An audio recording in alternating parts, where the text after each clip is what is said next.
I sat across from the woman I'd shared a bed with for 3 years, watched the tears streaming down her face, and realised something terrifying. I didn't feel a single thing. Not guilt, not heartbreak, not even a flicker of regret. All I felt was a crushing sense of boredom and the sudden, sharp realisation that the woman I called my partner was essentially a stranger who had been holding on to a version of me that never existed. You ever have one of those moments where the world just shifts, and suddenly the person you thought you knew looks like a total stranger? That was me, 19 years old, sitting in a kitchen that felt like a cage, realising that my entire life had been a series of routines I'd built just to feel normal. But the thing is, I'm not normal. I was diagnosed with Narcissistic Personality Disorder, NPD, years ago, and that diagnosis is like a wall between me and the rest of the world. So, how did a 19-year-old kid with a personality disorder end up in a 3-year relationship with a 26-year-old woman? And more importantly, how do you walk away from someone who says they love you when you don't even know what that word is supposed to feel like? It started when I was 16. Think about that for a second. When you're 16, you think you're a man. You think you know everything there is to know about the world. And when an older, beautiful woman looks at you like you're the sun and the moon combined, you don't ask questions. You don't look for red flags. You just bask in the light. In my country, the age of consent is 14, so it wasn't like people were whispering in the streets or calling the police. It was just a thing that happened. She was 23, I was 16, and she made me feel like I was finally important. For someone like me, who has struggled with behavioural issues and therapy since I was a literal child, that feeling of being seen is like a drug.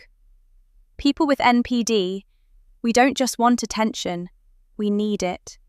It's the fuel that keeps us going. Most people found me difficult or cold or just plain weird, but she didn't. She looked at my rough edges and told me she wanted to understand me. At the time, I thought I was the one in control. I liked the power dynamic of being the younger guy with the older woman.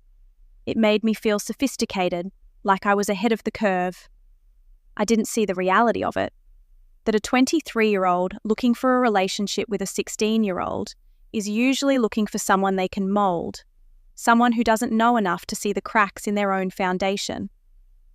We fell into this rhythm, this toxic, beautiful, exhausting routine. We fought constantly.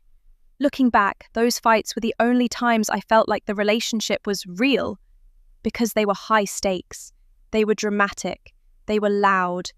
And after the fight, there was always that intense reconciliation where she would cry and I would pretend to understand why she was upset.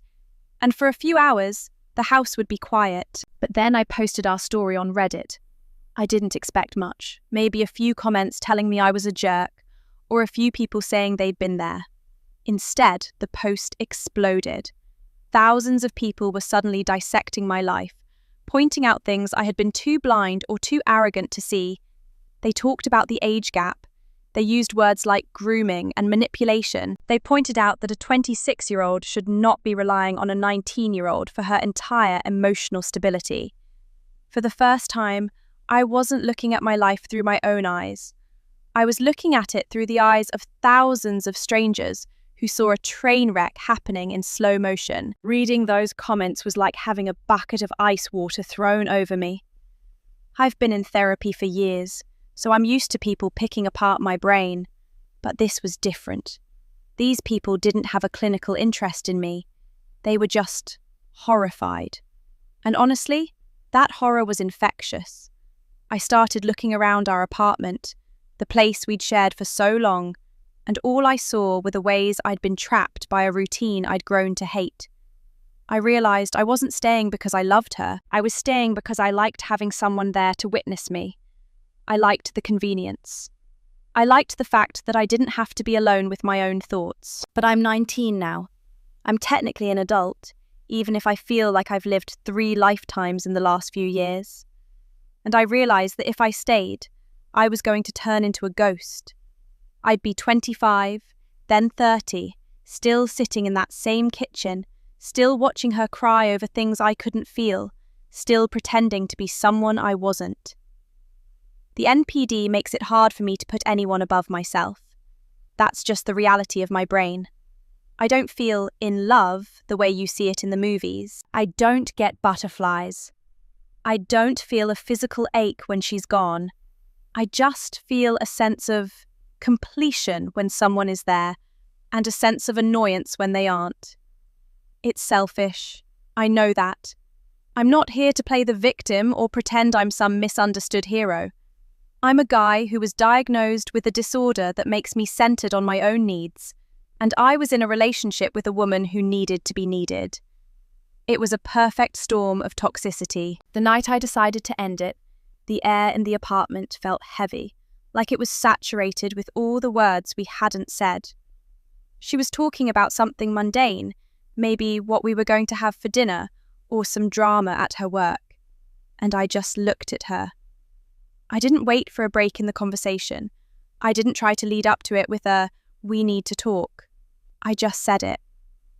"I want to break up. I'm done." The silence that followed was louder than any of our fights. She stopped talking, her fork hovering in midair, and just stared at me. It was like I'd spoken a language she didn't understand. And then the dam broke. The crying started, not just a few tears, but that deep, racking sob that makes your whole body shake. She kept asking if there was someone else. That's always the first question, isn't it? As if the only reason a person could possibly want to leave is because they found a replacement. I told her no. There wasn't another woman. There was just a lack of me. I told her I was tired.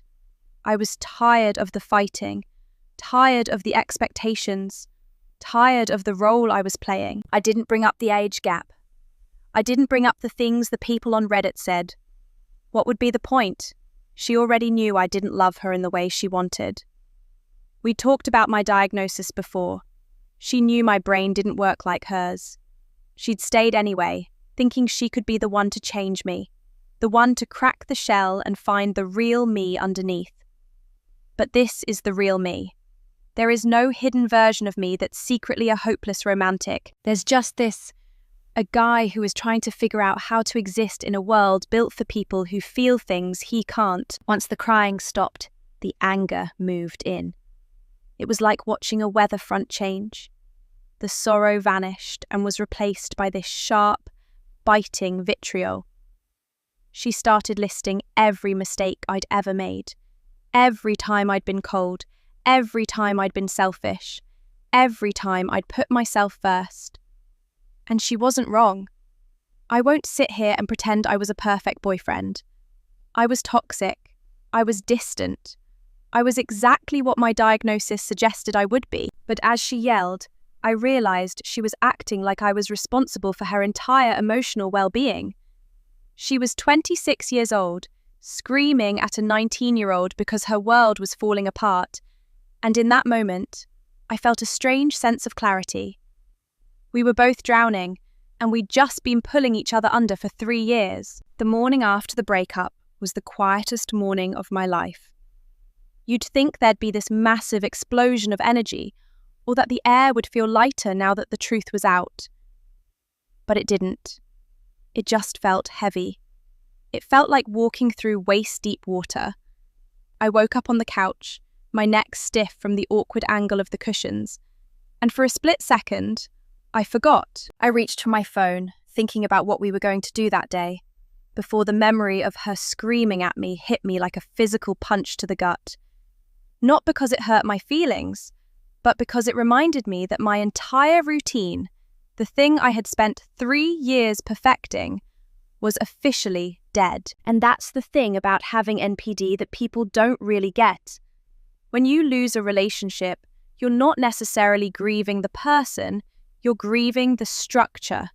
You're grieving the person who knew how you liked your coffee, the person who made you feel like you were the center of a very small, very intense universe. I looked around the living room, seeing my shoes kicked into the corner and my laptop on the coffee table, and all I could think was, I have to move all of this. The sheer logistical nightmare of a breakup is what really gets to someone like me.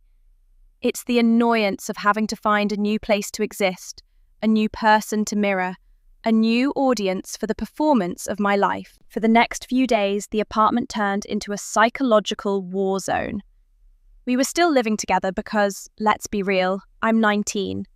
I don't have a massive savings account or a list of friends waiting to take me in. I was stuck.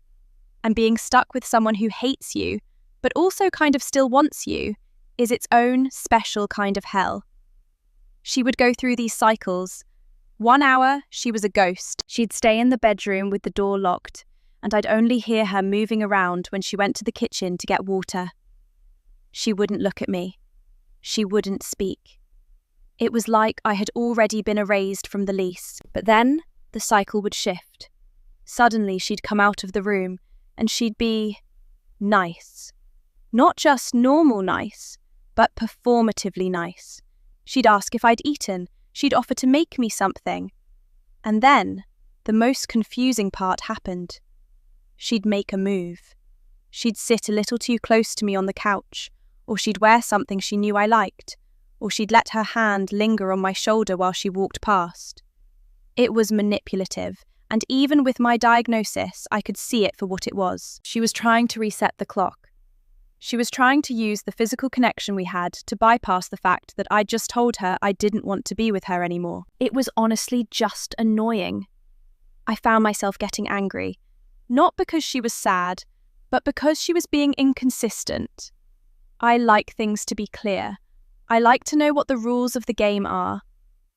When I said we were broken up, in my head a switch flipped. We were no longer us.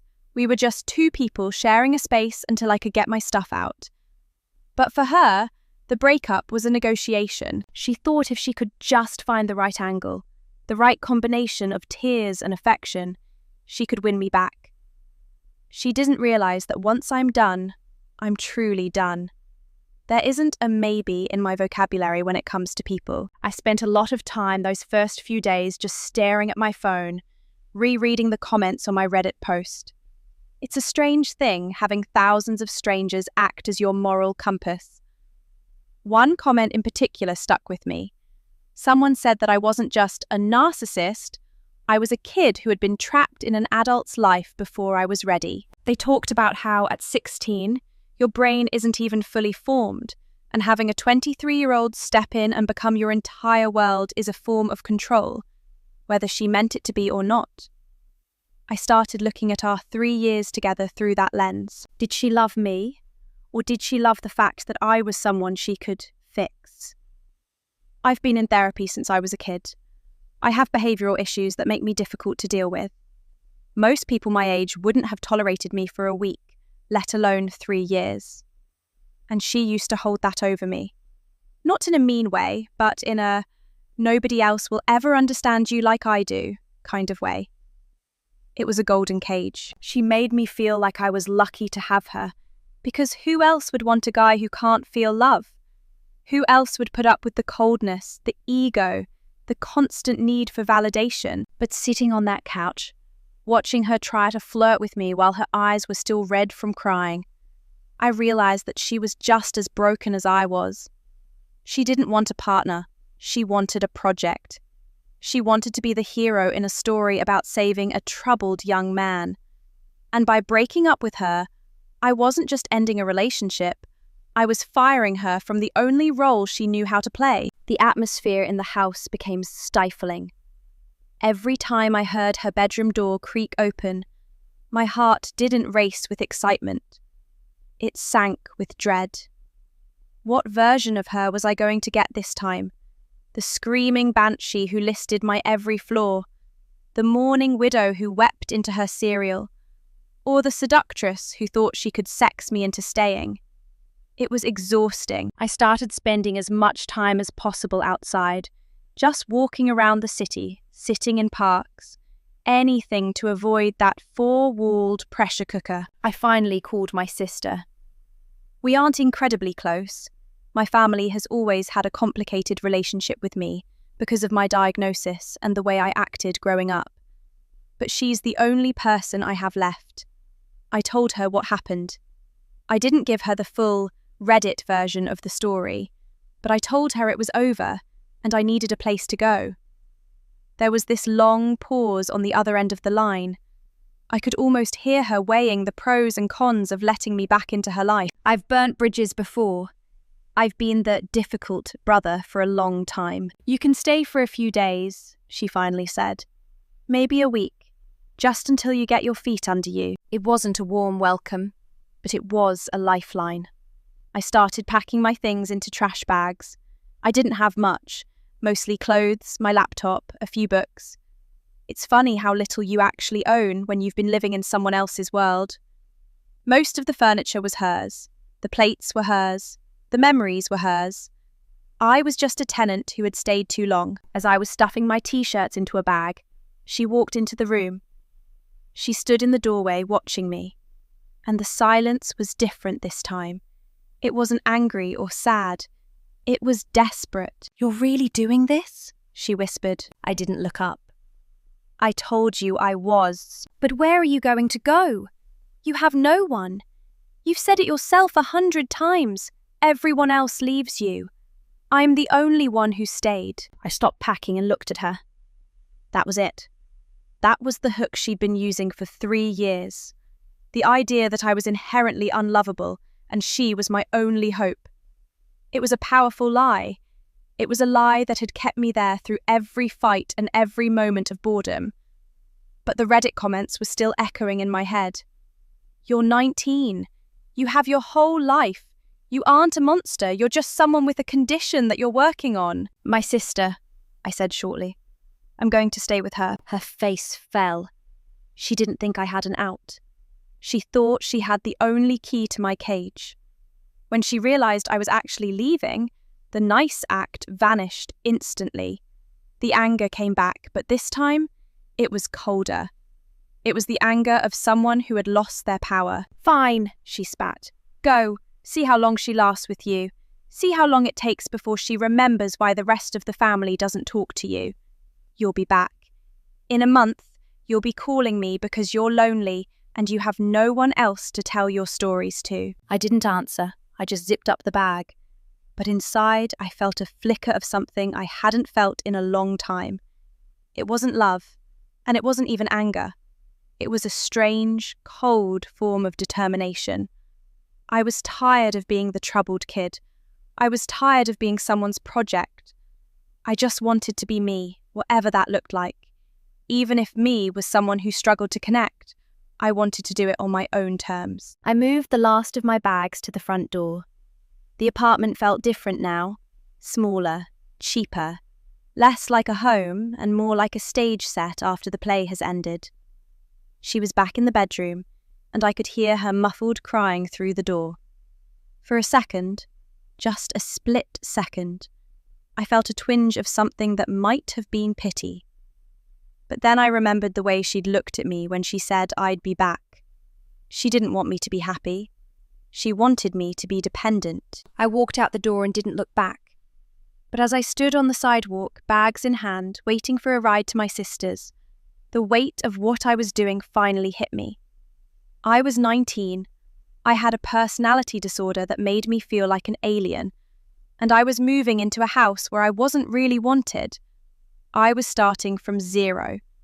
And for the first time in 3 years, I didn't have anyone to tell me who I was supposed to be. The drive to my sister's place was one of those long, blurry trips where you feel like you're suspended in time. I watched the city lights flicker past the car window, reflecting off the glass in jagged streaks of neon and grey. It was strange. For 3 years, my world had been a 2-mile radius around her apartment. Now, every mile the car travelled felt like I was breaking a physical tether. My sister didn't say much on the phone, and honestly, I preferred it that way. In my family, silence is a mercy. They knew me. They knew the kid who had outbursts, the kid who couldn't seem to care about things the way other kids did, the kid who spent more time in a therapist's office than on a playground. To them, I wasn't a partner or a man.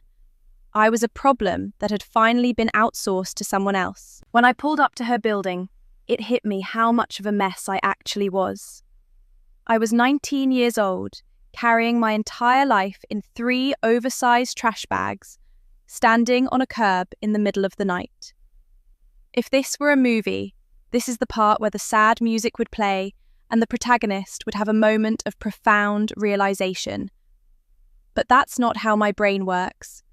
I didn't feel a sudden surge of growth. I just felt cold, and I felt a very specific, very sharp annoyance that I had to carry these heavy bags up 3 flights of stairs. My sister met me at the door. She looked tired. She's only a few years older than me, but she's always carried herself like she's 40. She's the responsible one, the one who survived our childhood by being invisible, while I survived it by being impossible to ignore. She stood there, arms crossed, looking at the bags. "You're actually out?" she asked, her voice skeptical. "I'm out," I said. She stepped aside to let me in. Her apartment was small, smelling like vanilla candles and laundry detergent, a sharp contrast to the smell of my ex's perfume and the lingering scent of the incense she used to burn to clear the energy after our fights. My sister pointed to the couch. It was a small grey thing that looked like it would be a nightmare for my back, but it was a place to land. "You can stay here for now," she said, her voice dropping into that tone people use when they're talking to a ticking time bomb. "But we're not doing the drama, okay? No middle-of-the-night phone calls with her, no screaming matches, no whatever it is you do. I have a job. I have a life. If you bring that chaos in here, you're back on the street." I just nodded. I didn't have the energy to argue. And besides, she wasn't wrong. I was chaos.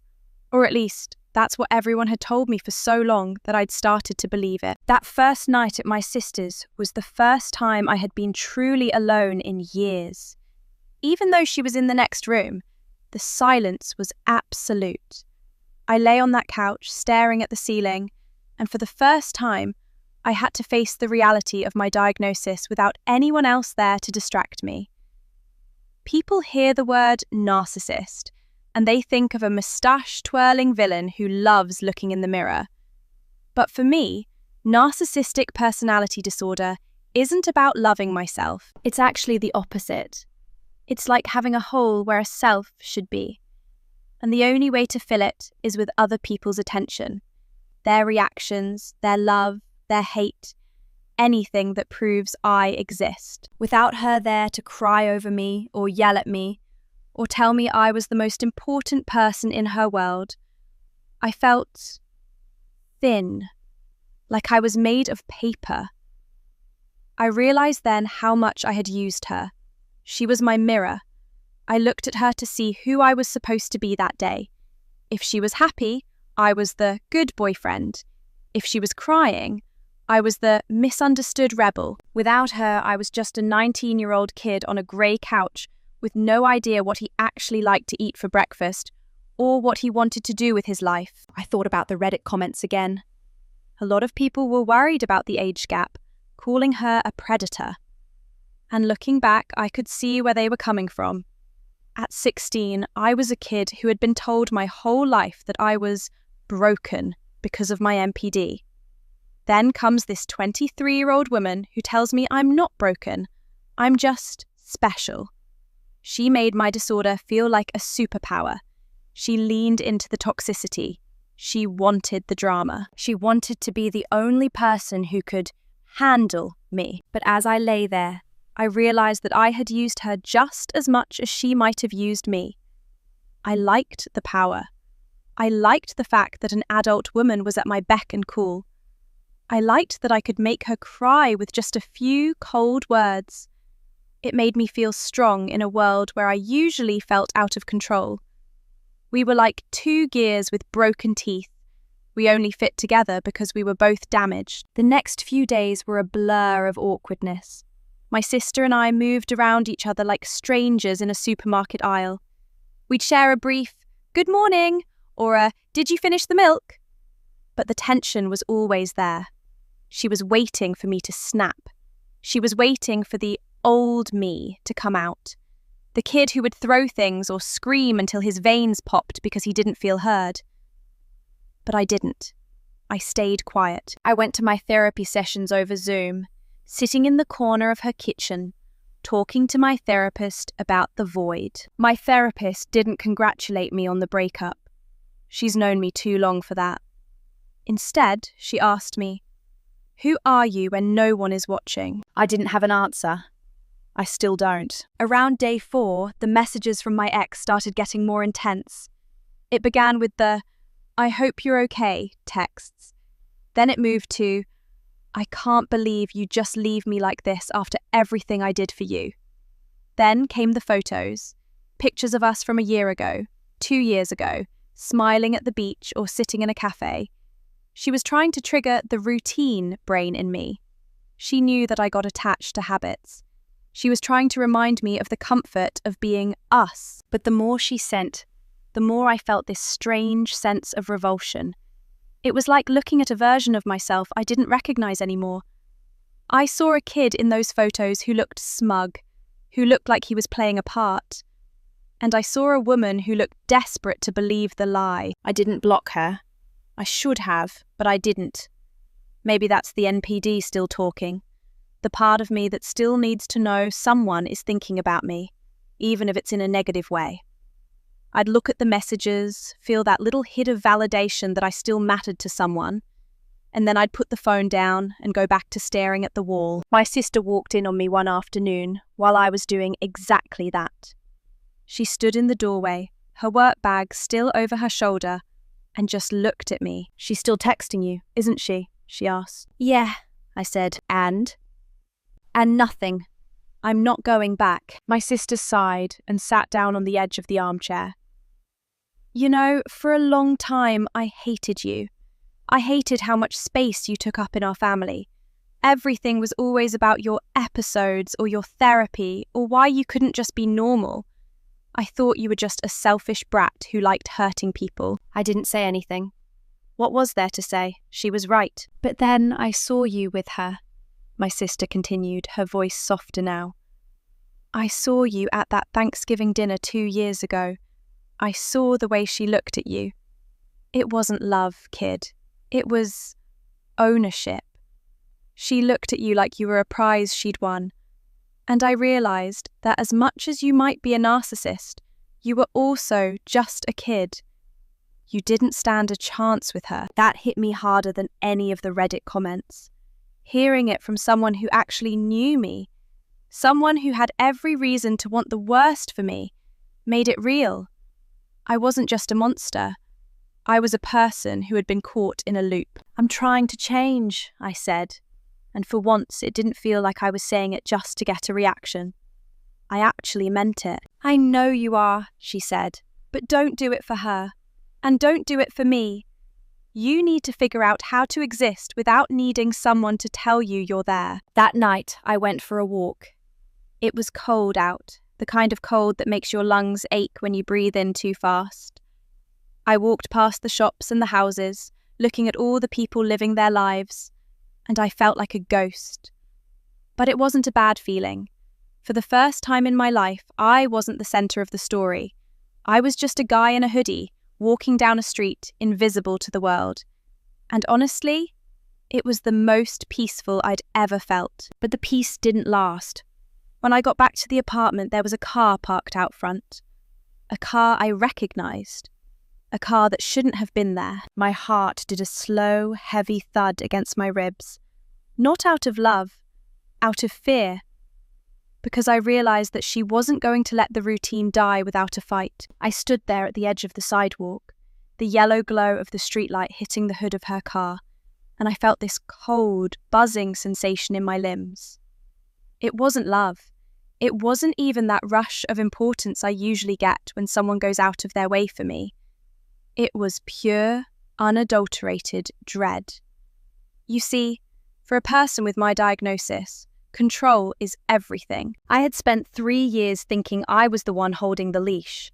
But seeing her parked outside my sister's house at 11 o'clock at night made me realize I was the one who had been caged all along. The driver's side door opened slowly. The interior light flickered on, and I saw her. She looked small.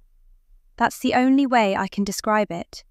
Her hair was a mess, her eyes were puffy, and she was wearing one of my old hoodies, the grey one I'd left behind because it smelled too much like her. In any other story, this would be the heart-wrenching moment where the guy runs to the car and they have a cinematic reunion in the rain. But this isn't a movie, and I'm not a hero. "What are you doing here?" I asked. I didn't move closer. I stayed right where I was, the bags of groceries I'd picked up for my sister feeling heavy in my hands. "I couldn't sleep," she whispered, her voice cracking. "The apartment is so quiet. I keep hearing you in the other room, and then I remember you're not there. I can't breathe. I genuinely feel like I can't breathe without you." Now listen to those words. To most people, that sounds like a person in pain.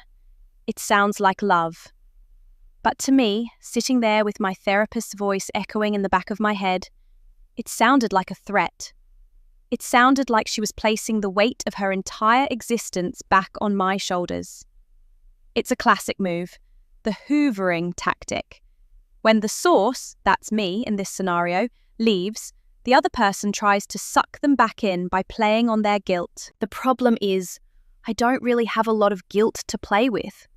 I have logic, and I have a very strong sense of self-preservation. "You need to go home," I said. My voice was flat. I didn't mean for it to be mean, but I couldn't find any other tone to use. "Please," she said, stepping out of the car. She took a step toward me, her hands reaching out like she was trying to find something to hold on to in the dark. "Just talk to me. Just for 5 minutes. We don't have to get back together right now. I need to know you're okay. I need to know you don't hate me." "I don't hate you," I told her. "I just don't want to be with you. There's a difference." "But why?" she cried out, and for the first time, her voice got loud enough to echo off the brick walls of the apartment building. "After 3 years. After everything I gave up for you. I took care of you when your own family wouldn't look at you. I learned about your disorder. I went to your appointments. I stood by you when you were at your worst. You can't just flip a switch and decide I'm nothing." And there it was. The bill. The tally of everything she had done for me, presented as a reason why I owed her my life. This is the trap of dating someone with a savior complex. They don't do things for you because they love you. They do them so they can own you later. She had been building this case for 3 years, and now she was presenting the evidence. I felt that old anger starting to boil up, the narcissistic injury. My brain wanted to lash out. It wanted to tell her that I never asked her to do those things. It wanted to tell her that she stayed because she liked feeling superior to the broken kid. I wanted to rip her world apart, just to show her I could. But I took a breath. I looked at the dark windows of my sister's apartment and remembered the deal. No drama, no chaos. "I'm going inside now," I said. "No, look at me." She grabbed my arm. Her grip was surprisingly strong, her fingernails digging into the fabric of my jacket. "You're just having an episode, right? This is the MPD. You're splitting. You're pushing me away because you're scared of how much I love you. That's what the books say. I know it's not really you saying this." It was chilling. She was using my own diagnosis as a weapon against my autonomy. She was telling me that my thoughts and feelings didn't matter because I was sick. It was the ultimate form of gaslighting, using the truth to tell a lie. "Let go," I said, my voice dropping an octave. "Not until you promise to come home tomorrow. We can talk to your therapist together. We can..." Suddenly, the front door of the apartment building swung open. A bar of warm light cut across the sidewalk, and my sister stepped out. She wasn't wearing a coat, just her scrubs from work, her arms crossed over her chest. She didn't look scared. She looked bored. "Let him go," my sister said. The ex-girlfriend froze. She looked at my sister, and for a second, that mask of the grieving lover slipped, and I saw the pure, sharp resentment underneath.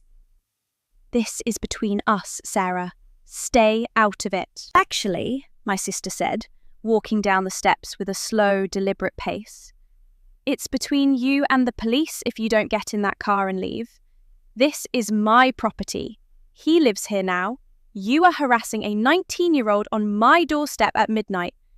Think about how that's going to look when I call it in. I love him, she screamed, her voice breaking into a jagged sob. No, you don't, my sister replied, and she said it so casually it almost made me laugh. You love the way he makes you feel about yourself. You love being the only one who can save him. But he's done being saved. Now go. I'm not going to ask you again. The silence that followed was heavy. My ex-girlfriend looked at me, hoping for one last sign of weakness, one flicker of the boy she'd controlled for 3 years. I just looked back at her, feeling absolutely nothing.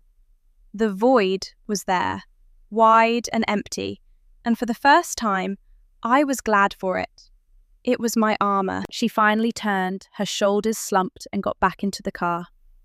The engine roared to life and she sped off, the tires screeching against the asphalt. I stood there for a long time, just breathing the cold air. My sister didn't hug me. She didn't ask if I was okay. She just took one of the grocery bags from my hand. She's going to keep doing that, you know, my sister said as we walked back inside. She's not going to stop until she finds someone else to fix. You've got to block her, kid. For real this time. I know, I said. And as soon as we got upstairs, I did it. I sat on that grey couch and one by one, I blocked her on everything. WhatsApp, Instagram, Facebook, even her email. It felt like I was deleting a program from a computer. Click, click, gone. But the aftermath of a breakup like that isn't just about blocking a number. It's about the restart I mentioned in my post. Restarting your life at 19 sounds easy to some people. They say, "You're so young, you have so much time." But they don't understand what it's like to have to build a personality from scratch. The next 2 weeks were the hardest of my life. Not because I missed her, but because I was bored. And for someone with NPD, boredom is dangerous. When I don't have someone to impress or someone to fight with, my brain starts to turn on itself. I started getting restless. I'd spend hours scrolling through social media, looking for someone new to talk to, someone to give me that hit of attention I was craving. I almost messaged a girl I knew from high school, someone I knew I could easily manipulate into liking me, but I stopped myself. I thought about the thousands of people on Reddit who had read my story. I thought about the people who had called me out, and the people who had encouraged me to keep going to therapy. For the first time in my life, I felt a sense of accountability, not to a person, but to a version of myself I hadn't met yet. I started focusing on the small things. I got a job at a local warehouse. It's mind-numbing work, moving boxes and scanning labels, but it's physical and it keeps me busy. I like the anonymity of it. Nobody there knows I'm a narcissist. Nobody knows I'm the younger guy who just escaped a 3-year toxic relationship. I'm just the kid who shows up on time and doesn't talk much. I'm still sleeping on my sister's couch. It's awkward and I know I'm overstaying my welcome, but I'm saving every penny I make. I want to get my own place. Not a house or a home, just a space where the walls aren't covered in someone else's memories. Every once in a while, I'll see something that reminds me of her. A certain brand of tea, a song on the radio, the way the light hits the street at sunset. For a split second, I'll feel that urge to call her, to hear her voice tell me I'm special one more time. But then I remember the car under the streetlight. I remember the look on her face when she realized she couldn't control me anymore. I'm 19, I'm in therapy, and I'm a diagnosed narcissist. I don't know if I'll ever feel love the way you do. I don't know if I'll ever be the guy who writes poems or cries at weddings. But I do know this. I'm finally the one making my own decisions. And even if those decisions are selfish, at least they're mine. So,